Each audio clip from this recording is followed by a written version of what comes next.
basi ambayo leo tunashangilia Nuru Rasuli.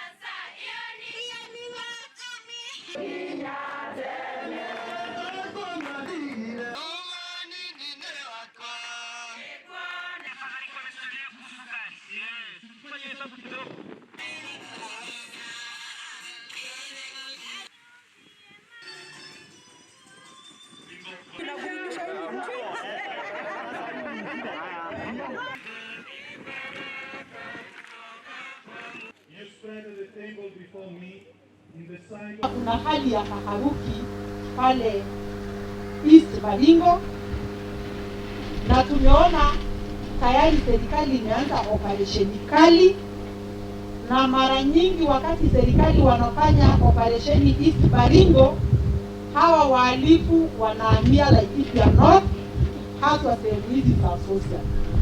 We want to tell the government prevention is better than cure. Ikiwa watafanya operation Baringo, wafanye hand in hand na Laikipia North, haswa social na parts of Laikipia West. Wasije wakafukuza wakora pale, wakakufukuzia sisi wakora hapa. Wakati wengine wanafanya operation pale, wengine waanze hapa ndio wawarudishe kule kwao. Na mimi nasema hivyo kwa sababu gani? Sisi all the time tumekuwa victims of circumstances.